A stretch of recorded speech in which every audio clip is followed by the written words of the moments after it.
سەرنجتان چی بوو لەسەر ئەو شەڕ و هەڵایی کە لە نێو پەرلەماندا هاتە ئاراوە پەرلەمانی هەرێمی کوردستان ئەمڕۆ؟ بەگشتی سڵاو بۆ خۆت و بینەر و هاوکارەکانت. بەڕاستی ئەوەی کە لە هەرێمی کوردستان ڕوودەدا بۆ یەکی وەکو من، بۆ چاودێرێکی وەکو ئێمە وەکو ئێوە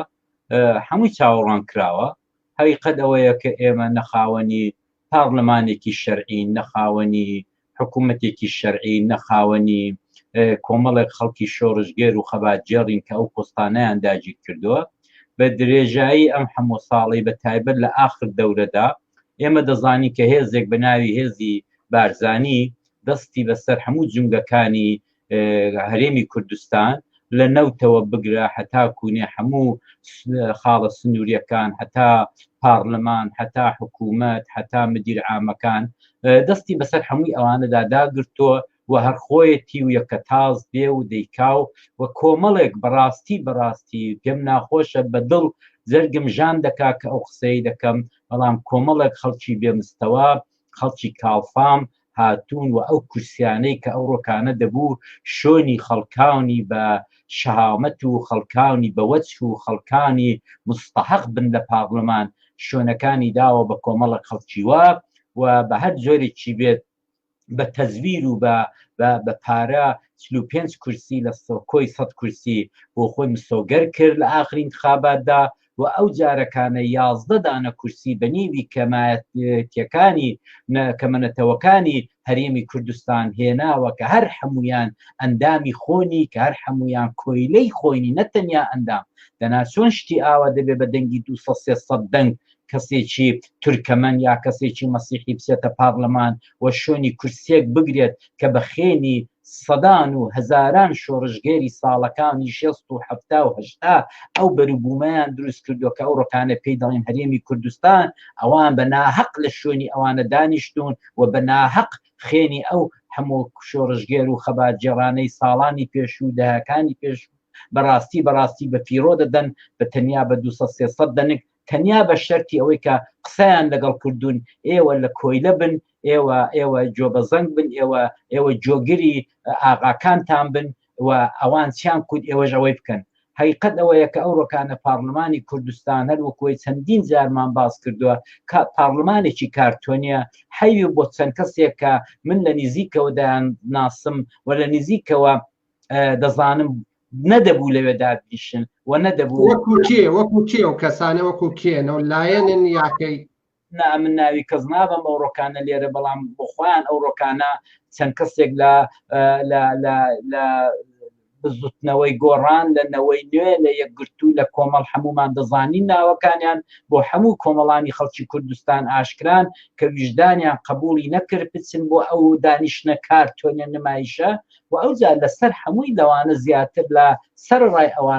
ئەوان هاتوون پاش 2 ساڵ کە پۆستێکی هەرە گرنگی وەزیری سامانە سروشتیەکان کە هەمومان دەزانین قوت و مەعاش و بژێوی خەڵک دەدەستی ئەو وەزارەتەدایە و ئەو وەزارەتە 2 دانە ساڵە دەدەستی یەکێک لە کوڕەکانی بارزانیدا قەبزە بۆ و خۆی بڕێوەی دەبا و خۆی سەرۆکی حکوومەتەوە خۆی هەموو شتێک دێنێ و دەبا ئاخرەکەی کابرایەکیان دۆزێەوە کە ئەم کابرایە وەکو ئەوەی کە لە مۆزەخانە دۆزی بێتەوە کەس نەدەیناسێ نەکەس دەزانێ ڕابردووی. ئەمن ئەو ڕەکانە پۆستێکم کرد کە لە پۆستەکەیدا باسی ئەوەم کردو کە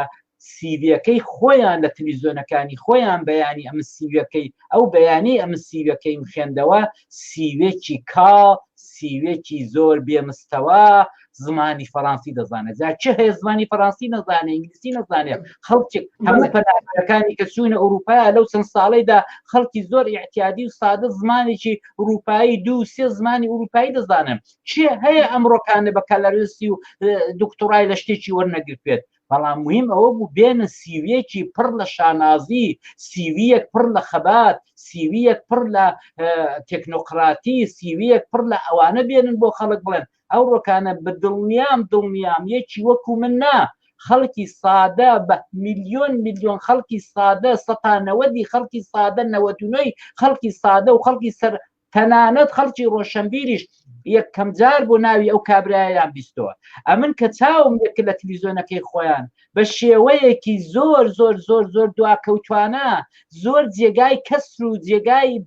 عەیبە هات بە پەلەپەل دەستی لەسەر قورئانەکەی دانا، سندێکی خوارد و ڕۆیشت. کاکە ئەم هەموو خەڵکە هاواریان کرد وڵامماندەوە چماندا بەداخەوە ئەم دەفعاس نەتەنیا ئەندام پارلەمانەکانی پارلەمانی هەرێمی کوردستان لە مستەوای وەیدانین زۆر زۆر زۆر دەبێت بڕێن کە دڕێیان نەدەبوو تێبکەوێ ببنە ئەم شوێنی ببنە ئەندام پارلەمانی کوردستان. بەداخەوە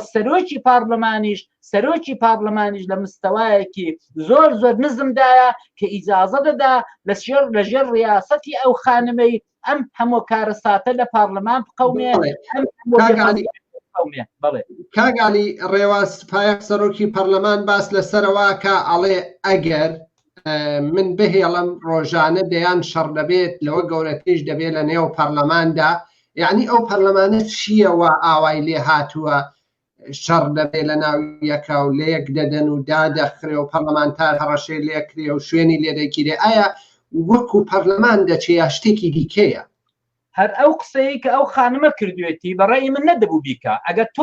تۆزێک زیرەنجی و ئەقڵ و شعور و سیاسەتی هەبایە هەرگیز نەدەبوو ئەو قسەی بکە. ئەو قسەیە بەو مانایەیە کە ئەو لە ڕۆژی ئەوەڵەوە بریاری داوە زمانیان ببڕێ، لە ڕۆژی ئەوەڵەوە بریاری داوە کوتکەکەی بەکاربێنێ بێدەنجیان بکە. بۆیە دەڵێ جا بۆ ناهێڵی کە ئەو شەڕ و هەڵاو گرمەیە ببێت، بۆ ناهێڵی ئەو مناقەشەیە ئەو بەحسە ئەو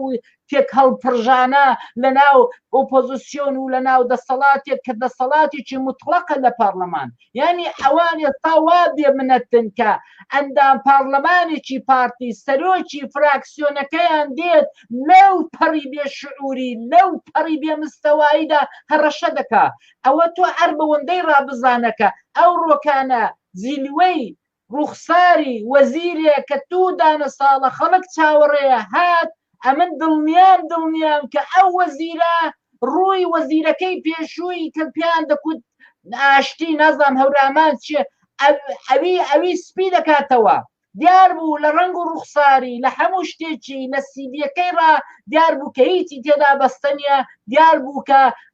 دیسانەکانە وەزارەتی سامانە سروشتەکان هەر ئەو جانتایە کە بەدەستویش دێ ئاشتی هەورامیش درۆی دەکرد بەدەستوی نەبوو لە دەستی بنەماڵەی بارزانیدایە ئەو جانتایەش و ئەوانن دەیفرۆشن بە تورکیا، تەبەڕوعی دەکەن بە تورکیا، تەبەڕوعی دەکەن بەچێ یا خۆیان چیرفانەکانی خۆیانی پێدەوڵەمەند دەکەن. بۆیە ئەمن بەداخەوەم بۆ ئەو خانمەیکە بەداخەوە لەلایەن یەکێتی نیشتیمانی کوردستانەوە ئەو پۆستەی داگیر کردووە. ئەمن بەداخەوەم بۆ ئەو ئەندام پارلەمانانە ئەو حەوت پەرلەمانتارەی گۆڕان کە دەبوو لە بیریان بێت ڕێخەری گشتیان چۆن بوو لە مقابل ئەو جورە کردەوانەدا، چۆن بوو لە مقابل پارلمانی کارتۆنیدا. دەبوو ئەوان ئەو ڕۆکانە بەشداری ئەو پارلەمانە کارتۆنیان نەکردایە، بەڵکو ئەوان بەشداریشیان کرد و حەودانەیان و دەنگیشیاندا بە وەزیرێک کە ئەمن دڵنیای دەکەم هەر حەوتەکە حەوت وشەی لەسەر نازانن، هەر حەوتەکە ئەوەندە نازانن کە ئەمە چ کاراکتێرێکە و چ شخصیەتێکە. نەدەبوو دەنجیان پێدا بە، نەدەبوو چوبانە پارلەمان. ئەوجا لە هەمووی خراتر ئەوەیە کە پارلەمان بە ڕسمی لە پشووی زستانی بەڵێ شەڕێ لە نێو پەرلەماندا هاتە ئاراوە. ئەو شەڕەش بووە هۆکاریەوەی کە پەرلەمانتارینەوەی نوێ سیپان ئامەدی بریندار بکرێ، ئەویش بە بۆکس خەنجەر باس دەکەن کە لی دراوە. ئومید خۆشناو لێدوانیدا سەرۆکی فراکسیۆنی پارتی سەرۆکی پەرلەمان کە ڕێواز فایق ئەوە بوو لێدوانیاندا لەسەری، لەگەڵەوەیشا سەرۆکی فراکسیۆنی گۆڕان لێدوانیاندا. ئایا ئەگەر ئێمە بین ناوەرۆکی شەڕەکەەوە دەبێ پەرلەمانتار دەمکراوە بێت لە بەرامبەر شتەکانە ئەو شەڕ و هەڵانە باشە بێتە ئاراوە یا باش نییە؟ چ لە سیمای پەرلەمانێکی واقعی دابەدی دەکرێت؟ ئایا بتوانرێ بە ڕاکشکاوانە قسەی خۆیان بڵێن ئەو شەڕانە بێتە ئاراوە؟ باس لەسەرەوە کرێت دەڵێت نەوەی نوێ و توێتی باکەی ئێمە دەقەی ڕێز بگرین بۆ ئەو کەسانەی کە گیانیان بەخ کردووە لە خۆپشاندانەکانی ئەم دواییە. بۆچی بۆ فرسەت سۆفی یادی ڕێکەخرێ و درێزگرتنە گیرێ، بەڵام بۆ ئەو حەوت کوژراوە بۆ دەکوژراوەی ئەو جوانانە یەک دقە ڕێزگرتنیان بۆ ناگیرێ ئەوەش لە ئەنجامی ئەوە هاتووەتە ئاراوە بەڵام ئومید خۆشناو دێتە و شتانە بەرپەرچ داتەوە واقعیەتی و دۆخە چییە لای ئێوە چ ئێوە بە دوواداچوونی چتان کرد لەو بابەتەدا جارە بە ئەم پێ دڵم ئەو زەلامەی کە باسی دەکەی و ناوی دێنێ ئەمە 8 ساڵە کورسێکی بەناحەق فقط و فقط بە خاتری کۆیلایەتی فقط و فقط بە خاتری ئەوەی کە کۆیلەیە و بنەماڵەیە بۆ خۆی نایشارێتەوە لە زمانی لەسەرکردنەکەی ڕا لە پیرۆزبایی بە جەیشی عێراق ئەو جەیشەی کە ئەنفالی کرد ئەو جەیشەی کە کیمیابارانی کرد ئەو جەیشەی کە زمانی هەزاران شۆڕژگەری ساڵانی 1970یان بڕی لە زیندانەکان ڕزاندیانن لە سزنەکاندا ئیعدامیان کردن و ئەو جەیشەی کە هاتە هەولێر و پارلەمانەکەی کە ئەو برادەرەی کە ئەتۆ دەڵێیت تێیدا دانیشتە و لەوێدا خۆی پێدەوڵەمەند کردو و بەرژەوەندی خۆی دەپارێزێت ئەو پارلەمانە ئەو جەیشە ناموبارەکەی عێراق بۆی گرتەوە جا ئەوان هاتوون ئەو ڕۆکانەکە شەشی مانگە هاتوون پیرۆزبایی لەو جەیشە دەکەن لەو سوپایە دەکەن ئەمن چ بڵم بە کۆمەڵانی خەڵکی کوردستان ئەی کۆمەڵانی خەڵکی کوردستان وەرن حیزبێک بۆتە چۆخاتان ئەی ڕیشی خۆتان داوەتە دەستی حیزبێک کە پیرۆزبایی لە سپای خێنمژی ئەنفال و هەڵەبجە دەکات ئەمە چ بکەم لەوەی ئەوە تا ئەندام پارلەمانیان لە بەغدایە بە ڕەسمی لە سایتەکەی خۆی لە پەیجەکەی خۆی پیرۆزبایی لە ڕۆژی سپای عێراقێ دەکات ئەمە چ بڵم بەوانە حەقیقەت ئەوەیە کە ئێمە ئەو ڕۆکانە وەکو میلەتی کوردی باشووری کوردستان تووشی سەرەتانێکی خراپاتوین ئەو سەرەتانە خەریکە هەمومان بەرەو هەڵدێرێکی پیس دەبا ئێمە ئەزمموی باشووری کوردستان دەبێ بە وازحی بیڵێن بە تایبەت ئێوەی ڕۆژنامەنووس ئێوەی میدیاکار دەبێ بە ئاشکرا بڵێن ئەزمموونەکە شکستی خوارد ئەزمموونەکە چەواشە بوو ئەزمموونەکە بە چەواشەدا ڕۆی ئەزمموونەکە بنەماڵەیە کاتون دەستیان بەسەر داگرتۆ کە کورد نین بنەماڵەیە کاتون دەستیان بەسەر داگرتۆ لەگەڵ کۆمەڵێک بە ناوی خۆیان کە دەڵێن ڕۆشن بیر کە نە ڕۆشن بیرن بەڵکو کاڵفامن هاتوون ئەوانە کە بەرژەوەندی چیرفانی خۆیان دەپارێزن بوون بە بڵینگۆ و بوون بە چاوجۆی ئەو چەند کەسەی بنەماڵەی مەسعود بارزانی کە خەریکن هەموو تەجروبە و هەموو خێنی شەهیدانی کوردستان بە تیرۆ دەبن ئەوەی کە ئەوڕۆ ئێمە لە پارلەمانی کوردستان کە دەبوو مقدەسترین و شەرعیترین دەستگای بەرێمی کوردستان بێ و هەموو تاچێکی کورد پارلەمانی کوردستان وەکو تۆوی چاوی خۆی بپارێزێت ئەوڕۆ ئەوەندە سوچیان کرد لە پێش چاوی من و دەزانم لە پێش چاوی میلیۆن خەڵکی کورد ئەوەندە سوچیان کرد کە هیچ ڕسپێکتێکمان بۆ ئەو پارلەمانە بۆ ئەو ئەندامانە نەماوە ئەوان چۆن هاتن ئەو ڕۆکانە لە ڕوویان هەڵات وەکو شقاوەکانی بەردەرکی سینەماکانی کە ئەمن لە بیرمە لە ساڵانی 60 کە تازە سینەما هاتبوو کوردستان هەمیشە پڕ بوو لە شقاوە و خەڵکی سەرسەری هاتن ئەمن ئەو ڕۆکانە جۆم لە دەنجێک بوو کە یەکێک لە پارلەمانتارەکان بە تەجزیلی کردبوو نەیوێرا بوو سوورە بگرێت بەڵام بڵاوی کردەوە لە سایتی درە و میدیادا ئەمن جۆم لێ بوو کاکە ئەوانەی بە یەکتری دەکەن ئەوەی کە ئەوانە بە یەکتر دەست دە پرچی یەکتر دنێن ئەو ئافرەت ئەو ژنانە کورە کاکە جێگای شەرمە ئەوە جێگای ئەو پەڕی بە خۆدا هاتنەوەیە ئەی تاچی کورد وەرە دابنیشە بزانە دوای 30-50-70 ساڵ شۆڕش و خەبات دوای ئەم هەموو کوڕە جوانەی کە سەریان نایەوە دوای ئەو هەموو دایکەی کە جەرجیان سووتە ئەوڕۆ هاتوون چێ بەرووبوومەکەی دەخوا ئەو سەرۆک فراکسیۆنەی کە تۆ باست کرد ئەو سەرۆک فراکسیۆنەی کە تۆ باست کردی پارتی ئەوەی نەیبێ ویژدانە ئەوەی نەیبێ شعورە ئەوەی نەیبێ زەمیرە کورە کاکە وەرن بە خاتری خوای وەرن با دانیشین لە مەحکەمەیەکی نەتەوایەتی لە مەحکەمەیەکی میلی کۆمەڵێک خەڵکی بە شەڕەف خەڵکی بە ئینساف بێن و قەزاوەتێ بکەن کورە کاکە ئەوەی کە ئێوە دەیکەن کەسر و شوورەیە بۆ نەتەوەکەمان بۆ دوا ڕۆژمان بۆ خەباتجێڕانی پارچەکانی تری کوردستان ئەگەر ئەوە ئەزمموی کوردیە ئەگەر ئەوەی لە باشوور دە قەومی ئەزمموی کوردیە دەبێت بڵێن ئەی حاشا لە هەر ئەزمموونێکی دیکەی کوردی باجارێکی دیکە بەو ڕێگایدا نەڕۆینەوە ئەگەر ئەوە بۆتە ئومێدی چوار پارچەی کوردستان ئەو پارلەمانەی کە ئەوڕۆ دیتمان دەبێ بڵێن حاشا منی پارچەکەی تری کوردستان لەو شێوە پارلەمانم هەر ناوێت کاکە خەڵک ئەو ڕۆکانە بە ئاشکرا هەزار ئارزوو حەسرەت دەخوازێ بۆ پارلەمانەکەی زمانی سەدام حوسێن و زمانی شای ئێرانە جا چ فەرقێکمان هەیە کە تۆ لەوێ کۆیلە بووی کە لەوێ تۆ بێدەنگ بووی کە لەوێ دمت زیبەکەی چەشرا بوو و ئەتۆ هەموو کەسێک کرد بەوەی کە بەسە 2 دقیقە تەواو بوو بەسە ئەتۆ کوا ئەتۆ ژنی سۆسیال دموکراتی عیب و شوورەیە خانمێک هاتووە بە ناوی حیزبی سۆسیال دموکرات بە ناوی عەدالەت خوازی بە ناوی سکولار بوون بە ناوی چی بە ناوی حیزبەکەی جەنابی مام جەلالەوە هاتۆ پۆستێکی داگیر کردووە کە دەبوو نۆنەری هەموو تاچێکی کوردبا دەبوو زمان حاڵی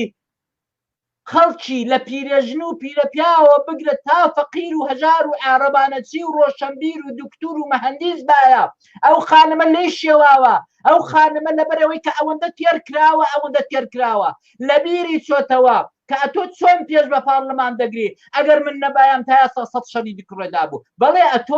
ئەتۆ هەر پارلەمانت نەکردوتەوە ئەتۆ پارلەمان داخراوە 2 دانە ساڵە بە قسەی خۆتان 27 سەعات پارلەمان کاری کردو لە 2 ساڵاندا 27 سەعاتەکەی دیکەش کە پێکەوە دەبێتە 52 سەعات 54 سەعات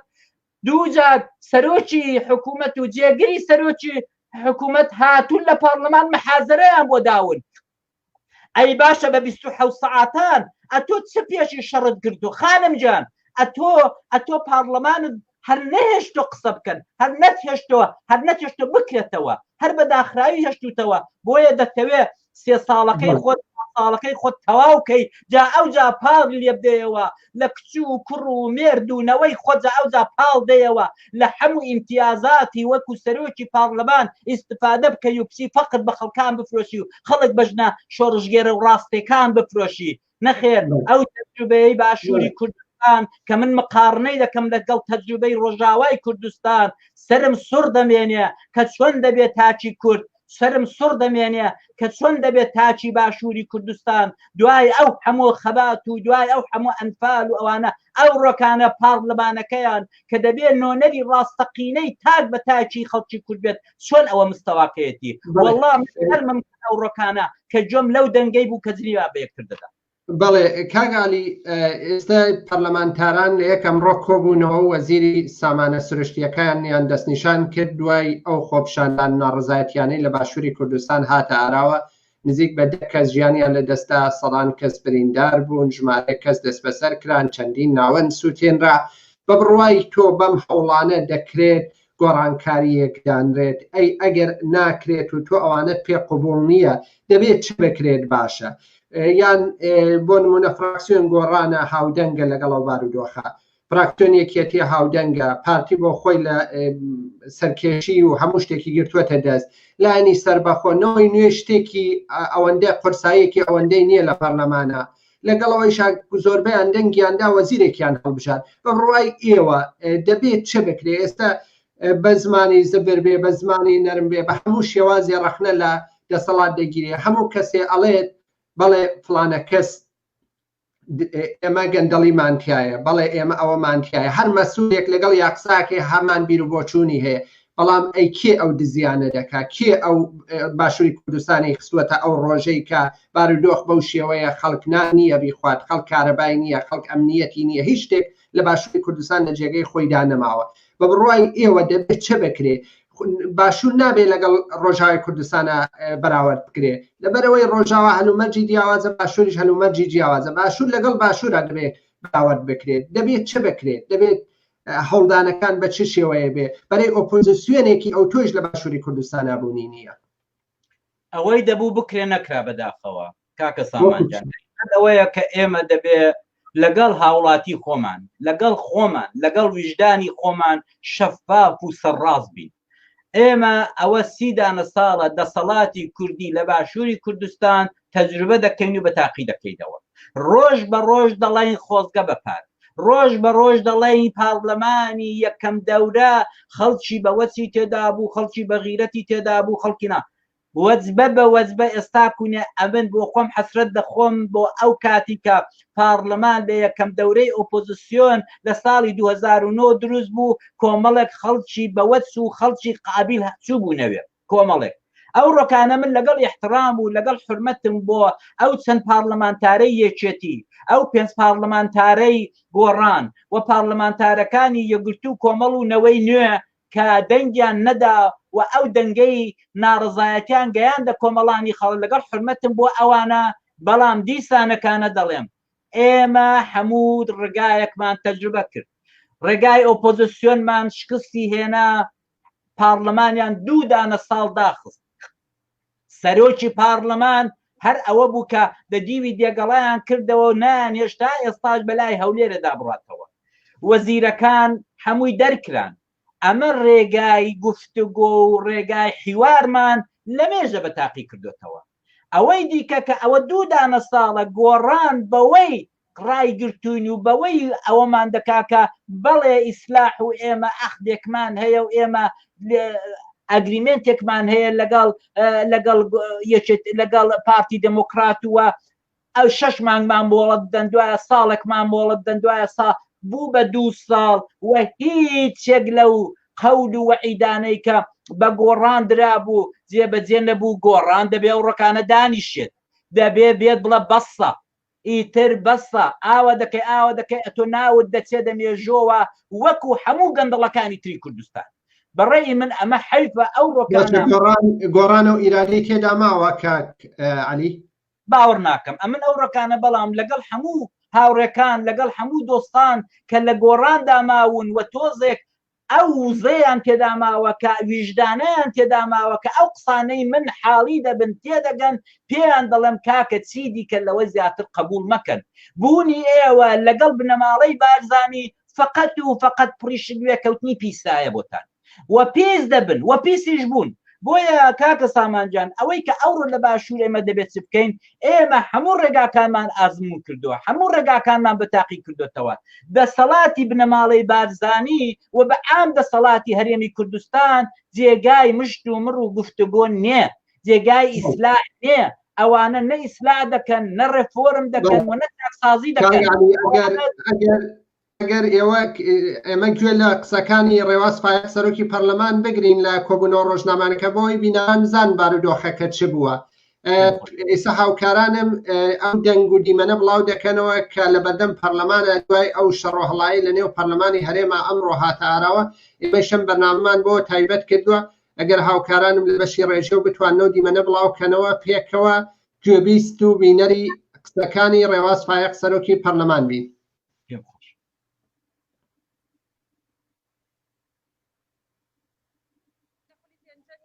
هەڵبژاردننی پەرلەمانی کوردستان دانیشتنی یەکەم بوو بەگەرەی مادەی هەشتە پێڕەوی ناوخۆ دانیشتنەکەمان کردووە بۆ تەواوکردنی کابینەی نۆیەمی حکوومەت هەرێمی کوردستان و دانانی وەزیری سامانە سروشتیەکان کە پێمان وایە هەمومان پێمان وایە کە یەکێک بۆ لەو داواکارانی کە هەموو هێزە سیاسی بەشدارەکان لە حکوومەت داوایان کردووە کە ناکرێت وەزارەتێکی گرنگی وەکو سامانە سروشتیەکان وەزیری خۆی نەبێ لە کاتێکا بەشێکی زۆری کێشەکانی ئێمە پەیوەندی بە دۆستی نەوتەوە هەیە هەم لەگەڵ عێراق هەم لە ناو خۆی هەرێمی کوردستان لەبەرەوە دەنگی ئەندامانی پەرلەمانی پێدراوە و بەشەکەی تریشی بریتیەوە لە دەنگدان لەسەر پێشنیە پرۆژە یاسایە کە زۆر دەمێکە خوێندنەوەی دووەمی بۆ کرابوو بەڵام دۆخی پەرلەمان بە جۆرێک بوو کە نەمانەتوانی دەنگدانی بۆ لە ڕاستیان من نازانم خەنجەر بۆ قسەیە چ شتێکێنراوەتە ناو پەرلەمانی کوردستان شتێک بە چاوی خۆم نەیبینم نازانم بیڵێم و ئەو ینی کۆی پرۆسەکە کۆی ڕووداوەکە مای نیگەرانی هەمومانە و بە تایبەتی من مای نیگەرانی نیمە داوای لێبوردن لە هەموو ئەوانەکەم کە زیانیان بەرکەوتووە لە ئەو پرۆسەیە و لە ئەو کردەیە بەڵام ئەمە یەک حقیقەت بیر خەڵکی کوردستان بخەمەوە و بۆ ڕێی گشتی بڵێم کە هەموو جارێک کە بۆکو سەرۆکی پەرلەمان تەحملی ئەو هەموو زوڵماکەم کە لێمەکرێ لە کاتێکاڵن سەرۆکی پەرلەمان نایەڵێ قسە بکە من وێنە گەورەکەی ناوهۆڵی پەرلەمانە بینم ئەزانم ئەگەر دەرفەت بدەم هەموو ڕۆژی ئەو جۆرە شەڕە ڕووەدا ئەوە هەموو جارێک خۆمەکەم بە قوربانی لە پێناوی ئەوەی کە ئەم جۆرە بەریەکەوتنە لە نێوان ئەندامانی پەرلەمان ڕوونەداوە لە بەرەوەی لێدان ڕوونەدا بەریەکەوتن ڕوونەدا نیگەرانی ڕوونەدا ئەڵێم یاڵا مشکلە نیە قەیچەکە باستەمەکە لە ئێمە بکرێ قسەکە بە ئێمە بوتێ لەبەرەوە نییە کە بڕوان بەوە نیە دیموکراسیە و خەڵگە بێ قسە بکە لەبەرەوەی ئەزانم کە قسە سنوورێکی هەیە شێوازێکی خۆی هەیە شێوازێکی پەیڕەیی هەیە لەوە دەرچوو فراکسیۆنەکان بەریەکەکەون یامای نیگەرانێکی گەورەیە بۆمان هەفتەی داهاتوو فراکسیۆنەکان هەفتەی داهاتوو سەرۆکی فراکسیۆنەکان کۆکەینەوە ئەبێ لەسەر میکانیزمێک ڕێککەوین بۆ کەمکردنەوەی گرژیانەی لەناو پەرلەمانە ڕوەدا هەموو ئەندامانی پەرلەمان نیگەرانن لەم دۆخەیکایە هەمووان نوێنەری خەڵکن هەمومان بەیەکەوە لە ژێر فشاری خەڵکی ژێر فشاری داخوازەکان ئەو دیمەنانە بوو کە پێکەوە بینیمان دوای ئەوەی شەڕۆهەڵاکە لە نێو پەرلەماندا هاتە ئاراوە بۆ ئاگداری بینەران سیپان ئامێدی لەلایەن پەرلەمانتارانی پارتی دموکراتەوە هێرش کراوەتە سەری دواتر هاوکارانیشم ئەوەی سەرۆکی فراکسیۆنی پارتیش ئامادە دەکەن ئەوەیش دەبینن کاگالی ئەڵێ پرۆسەکە یعنی ئەو شەڕە پرۆسەیە پس ئەگەر وایە ئەڵێ پرۆسەکە هاتە ئاراوە شتێکیەوە مەبەستی لەو شەڕەیە کە هاتووەتە ئاراوە یا شتێکی بەو شێوازە بۆچی لە ناو هۆڵی پەرلەمانە داوای لێبوردن ناکە بۆ لە دەرێ دەیکات بۆ ئەوەی لە ناو پەرلەمانە ئەو شتە لەسەر لایەنی فراکسیۆنی هەدەکە نەکەوێت یان پارتی نەکەوێت پێم وایە لەبەر ئەوەیە یا هۆکار چییە لە کۆبوونەوەی پەرلەمانە داوای لێبوردن ناکەن بۆ داوای لێبوردن و خەڵکە ناکەنەوە هەموو کوڕی خەڵکەیان لە سەر شەقامەکانەدا بەردەستڕێژی گولە ئەوەوەی کە ئێستا داتانە دەستان خۆش بێ ئەمن وەکوەوەی کە چەندین جاریش قسەم کردو لەسەر سەرۆکی پارلەمان و لەسەر بەعام لەسەر قابلیەتی پارلەمان و کوالیتی پارلەمان دیسانەکانە دێڵم بەداخەوە زۆر زۆر زۆر بەداخەوە بۆ ئەم سەرۆکایەتی پارلەمانی کوردستان بۆ ئەم سەرۆکایەتێ کە دەبوو نوێنەری هەموو کۆمەڵانی خەڵکی کوردستان بن ئەو خانمە چەندین جار سەلماندوویەتی هەر ئەو دەمەی کە کادری یەکێتی نیشتیمانیش بووە بەڕێی من ئەو سەلماندوویەتی کە خانمێکی بێمستەوایە ئەو سەلماندوویەتی کە خانمێکی بێ ئەوەیە ینی لەباری تۆریک و لەباری سیاسی و لەباری ئەوەی هەر نازانام چۆن دکتۆرای وەرگرتۆ بەڕاستی چونکە دکتۆرا لە کوردستاندا بۆ خۆتان دەزانن کە هێندە شتێکی سەیر و عەجایب نیێت بۆیە ئەمن ئەو خانمە کە دەڵێ ئەمن چ بکەم زۆر ئاسانە خانم ئەوە جگای تۆ نییە ئەگەر خانمێکی زۆر زۆر بەوەچ و محترەمی کە حرمەتێکی زۆرم بۆ تەیە کار دەبێ وابی نابێت لە نێو ئەو هەمووە شەقاوەدا بێت ئەتۆ دەبێ بچی لە شوێنێک ئاکادمی لە شوێنێک کە قابل و کە لە شەعنی بنەماڵە و کەس و کاری خۆتدایە و خۆت بەوە دەزانی چی لە شوێنێکی وەکو زانکۆ وەکو ئاکادمیسیێنێک بۆیە کارێ بکەیت ئەو شوێنەی کە توی لێی دەبێ بە پاش قەدەرێکی دیکە بڵم وڵات تۆی قابلە یعنی ئەم شوێنە ئەگە چوار شەڕی دیکە ئاواکرا دەبێ بڵم ئەشولا تۆی قابلی باشە شەڕ هەڵا لەناو هەموو پەرلەمانەکانی جیهاندا شەڕ و هەڵاوشە دێتە ئاراوە کێشە زۆرتر مرۆڤ فوکوس نەخاتە سەرەوەی شەڕێکە هاتووەتە ئاراوە ئەوەیە ئەو دەنگانەیە کە دەدرێت لەسەر ناحەقی بێدەنگەکان کە لێ بێدەنگە بن ئەو دۆخەیە کە لە کوردستان هاتووەتە ئاراوە و ئەم پەرلەمانەیش دەیان بڕیاری جیاوازێکی وەرگرتووە و سەرۆکی جیاوازیشی هەبووە پیاوانێکیش هەبوونە لە پارتی لێکێتی لە گۆڕان لە هەمووی لەناو ئەو پەرلەمانەدا سەرۆکایەتیان کردووە یەلۆ ئەم کارکتەری ئەو پەرلەمانە کێشەیە یاکەی ئەوەی شێوازەکە هەڵەیە نا بەعام دموکراسی کوردی کە نیمانە چونکە نیشمانە و ئەوە دەبێتە هۆیەکی گەورە کە نیمانە بەڕاستی دموکراسی نیە لە کوردستان و لە وڵاتانەی ڕۆژهەڵاتی ناوەڕاست و ئەمە ئێمە پارلەمانی ئێمە ناتوانێت لە سیستم و شێوەی پارلەمانی سەدام حوسێن یا شای ئێران یا خومینی زیاتر بێت هەر ئەوەیە هەر ئەو مستەوایە ئەوان پارلەمانیان پێوەیە کە زێر و زیوەر و خشڵە کە بە بووکی هەڵداوەسی بۆ جوانکردن ئێمە لە دموکراسیدا فقط جوانکردن لە ڕوخسارەکەیدا دەزانی کە هەموو کەسێک دێ دیوارەکەی دموکراسی ئەوەندە کورتە کە لە شێخ و بەگزادە و دەرەبەگەوە دێ باسی دموکراسی دەکا حتا ئاکادمیسیەن و خەڵکی تەلەبە و ئەوانە کەوابێ دموکراسی ئەو ڕۆکانە بۆتە پەڕۆیەکی کۆنی بێحرمەت کە زۆر کەڵدەبەری دەکا بۆیە ئێمە ناتوانین لە پارلەمانێک لە هەوایەکی ئاوا لە جەوێکی ئاوادا ئینتزارێکی گەورەترمان نەبێت حقیقەت ئەوەیە کە ئەو پارلەماندا دەڵێ باڵا کاڵا بەقەد بەڵایە ئەمە کاڵاکەیە کە بەداخەوە من بۆ کەسانێک وەکو ئەو خانمە کە چونکە خانمە و ئەمن ڕێز و حرمەتێکی زۆرم پێ بۆی هەیە و ڕەنگە لەوەیدا لەگەڵی بم چونکە خانمە زۆر زیاتر توژی هێرش و هروژم و سوکایەتی پێکردن بێت چونکە ئێمە لە کۆمەلگای کوردیدا زۆر ئاسان بە ژن دەوێری زۆر ئاسان دەتوانین بوختان بۆ ژن بکەین و ئەوانە بەبەڕێی من جێگای نییە ئەو ئەگە حرمەت بۆ پۆست و مەقامی ژنیش قائلە وەکو خانمێکی کە دیارە سکۆلار نییە بە ڕوخساری ڕا بەڵام وەکو خانمێکی پێشکەوتوخواز وەکو کادرێکی حیزبی سۆشیال دموکرات بەڕێی من ئەو کارە نەکا باشترە چونکە ئەو کارە سوکایەتی زۆتری بەدواوەیە بەڕێی من پارلەمانی کوردستان شک و گومانی دەوەی دانیە لەم هەموو چەند دەورەیە کە کردوێتی بە ئام دەتوانین نەتیجەیەک بگرین دەتوانین بگەینە ئەو ئەنجامە کە پارلەمانی کوردستان و حکوومەتەکەی کوردستانیش بە غەیر ئەس کارتۆنی بوون نەبێ حیج نییە حکوومەتی سەدام حوسێن حکوومەتێکی کارتۆنی بوو حکوومەتی شای ئێرانی حکوومەتێکی کارتۆنی بوو سەرۆک وەزیران ئەوەی نەیبوو دەسەڵات بوو سەرۆک وەزیرانی دەوڵەتی چووک و شای دەسەڵاتی کوڕە بچکۆلەکەی شای ئێرانی نەبوو ئەمڕۆکانە هەرچی تۆ پێی دەڵێ زەریف و نازانم ڕوحانی و چێ سەرۆکی دەوڵەت و چێ و سەرۆکی پارلەمان و لاریزانی سەرۆکی دەسەڵاتی کوڕێک و نەوەیەکی ئاغای خامنەیان نییە لە کوردستانیش با پێتان بڵم ئەی خانمی سەرۆکی پارلەمان ئەی نازانم چێ پەرلەمانتار ئەی وەزیر ئەی چی هیچتان ناتوانن بێن بەرامبەرم دابنیشن و بڵێن ئێمە دەسەڵاتی نەوەکەی مەسعود بارزانیمان هەیە ئەو منداڵەی کە ئێستا مەسەلەن پێی هەڵنەگرتووە ئەوە حەقیقەتێکە دەبێ کۆیمە هەمومان بە تایبەت توێژی ئەگەر هەمان بێ ڕۆشنبیر و مخبا دەبێ ئەمڕۆکانە تێبگەن ئەو ئەندام پارلەمانانەی کە ئەمن بۆ چەندانەیەکیان زۆرم ڕێستەیە زۆرم پێ حەیفە لەوێن دەبێ بستمە بەر ئاوێنە و مشت و مڕێک لەگەڵ خۆیان بکەن ئەو شۆکانە و بچن بڵێن ئەمە چی ئەکەین لەم شوێنە کوڕە ئەم شوێنە لە شەعنی ئێمەدانێ ئەم شوێنە بۆەوەی نابێ ئەمن لێی بم وەکو وەی وایە کاک سامانە تۆ بەیانی دوو بەیانی لە یەکێک لە شارەکانی ئەوروپایە عەلی لە شوێنێکدا ببینی کە زۆرت پێستەی بێ شوێنێکی زۆر خراپ بێ قومارخانە بێ نازانم چی بێت باچی دیکە لەسەر نەڕۆم لەسەر شتێک بێی بڵێ بڵم جا باشە کاکە عەلی کەریمی چۆن لەو شوێنەیە ئەمن ئاوایە چاو لە چەند برادەری خۆم دەکەم دەڵم بە خاتری خوای ئێوە لەو شوێنە چیەکەن کوڕ ئەو شوێنە جێگای خەڵکی وەکو جێگیری سەرۆکی پارلەمان و سکرتێری سەرۆکی پارلەمان و خودی خانمی سەرۆکی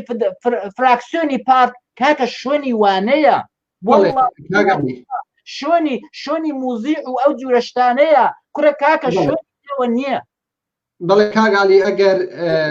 بمێنیتەوە بە سەیری بیربۆچوونی سەرۆکی فراکسیۆنی پارتی دیموکراتی کوردستانیش بکەین کە دوای ئەو شەڕەی کە لە نێو پەرلەمانە پەرلەمانتارانی ئەو فراکسیۆنە هێرشیان کردبووە سەر پەرلەمانتاری نەوەی نوێ سیپان ئامێدی ئومید خۆشناو بەم شێوەیە قسە دەکات هاوکارانم ئەگەر بتوان فەرموون هەموو هێزەکانی ئۆپۆزیسیۆن دەدەین کە لە بینیمان لە میدیاشەوە قسەیان کرد داوای ئەویان دەکرد کە یان باسی ئەویان دەکرد گوایە ئەوە پەیامێکە بۆ هەموو لایەک ئێمە دڵنیایی دەدەین ئەو پەیام نەبووە و دڵنیایی دەدەین ئەو کارەی بوشە بەرنامەدار ڕێژراو نەبووە و سیاسەتی فراکسیۆن نەبووە چەند کارێک